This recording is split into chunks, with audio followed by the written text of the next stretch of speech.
Assalamualaikum warahmatullahi wabarakatuh. Saya dari Universitas Muhammadiyah Jember, Fakultas Ekonomi Prodi Manajemen. Di sini saya akan menjelaskan tentang desain merger bank syariah. Sebelumnya, saya akan memperkenalkan diri saya sendiri. Nama saya Agung Fajriansah, NIM 1810411160. Nah, di sini pembahasan yang akan saya jelaskan ada 6 poin. Yang pertama, pengertian dan sejarah merger bank. Yang kedua, proses merger bank syariah. Yang ketiga, tujuan strategi merger bank syariah. Yang keempat, alasan merger bank syariah. Yang kelima, dampak merger bank syariah. Yang keenam, keuntungan dan kelemahan merger bank syariah. Yang pertama, saya akan menjelaskan tentang pengertian dan sejarah merger bank. Pengertiannya sendiri yaitu menurut Undang-Undang Perbankan Nomor 10 Tahun 1998 Pasal 1 Ayat 25, yaitu merger bank adalah penggabungan dua bank atau lebih dengan cara tetap mempertahankan berdirinya salah satu bank dan membubarkan bank-bank lainnya dengan atau tidak melikuidasi.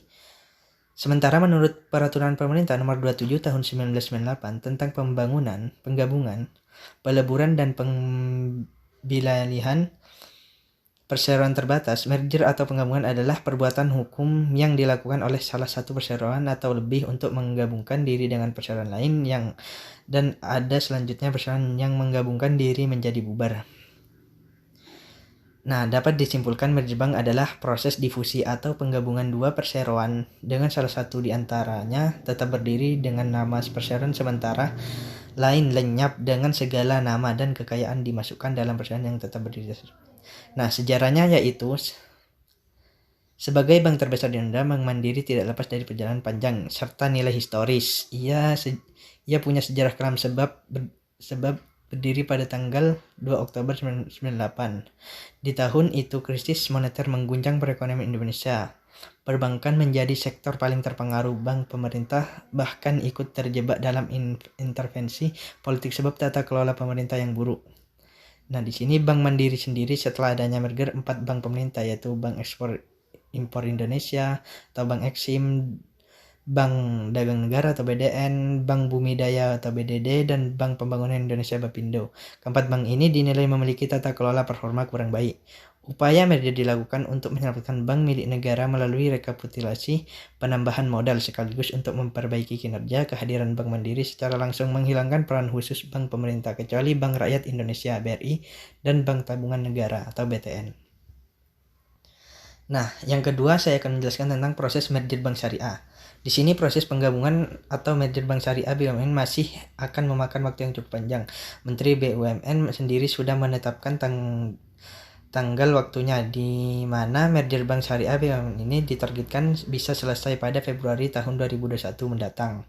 Panjangnya proses merger ini juga tidak lepas dari unit usaha syariah BTN yang masih menjadi satu dengan induk usahanya. Sedangkan jika merger dalam perusahaan produk yang dibentuk oleh Kementerian BUMN, maka unit usaha syariah ini harus dilepaskan BTN, PT BRI Syariah atau BRIS, yang sudah menjadi perusahaan publik di Bursa Efek Indonesia. Jika BRIS akan menjadi induk dari merger bank syariah BUMN, besar kemungkinan akan terjadi penurunan persentase kepemilikan saham BRIS. Bank Syariah Mandiri juga berpotensi menjadi induk merger. Bank Syariah Mandiri memiliki total aset dan total ekuitas paling besar di antara bank syariah BUMN lainnya. Nah, yang ketiga, tujuan strategi merger bank syariah. Tujuan strategi penggabungan bank syariah BUMN ini ialah satu, untuk bisa membuka opsi-opsi pendanaan yang lebih luas lagi.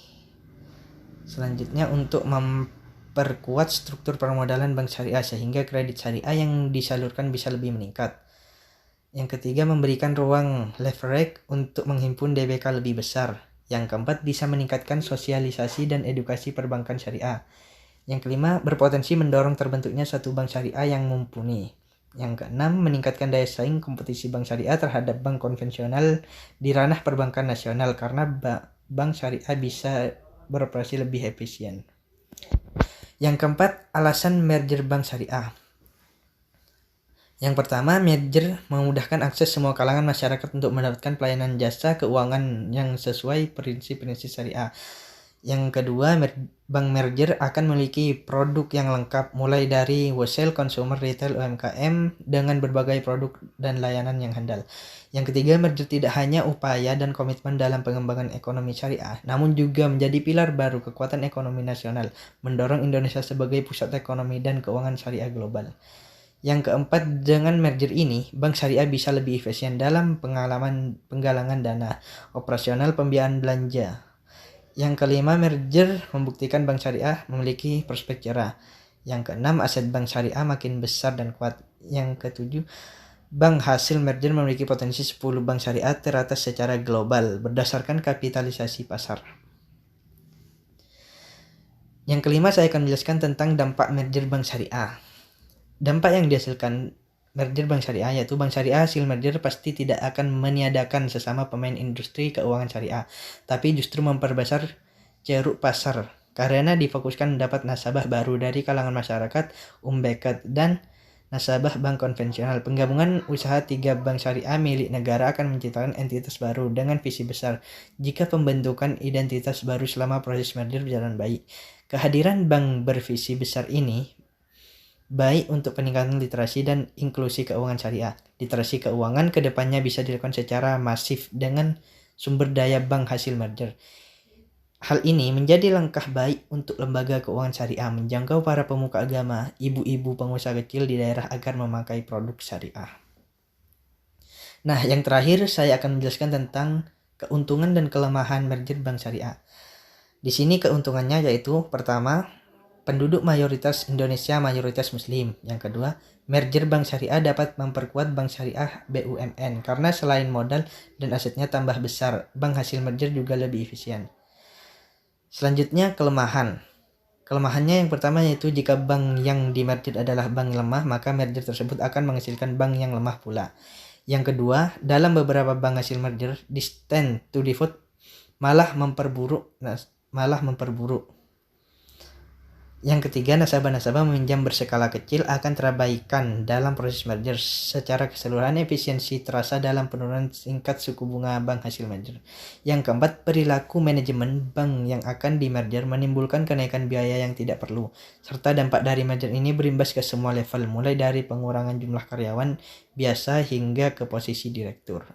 Yang kelima, berkurangnya tingkat fleksibilitas dalam pengelolaan keuangan dan berdampak pula pada pengurangan pegawai. Nah, terima kasih. Nah, sekian dari presentasi saya. Kurang lebihnya mohon maaf.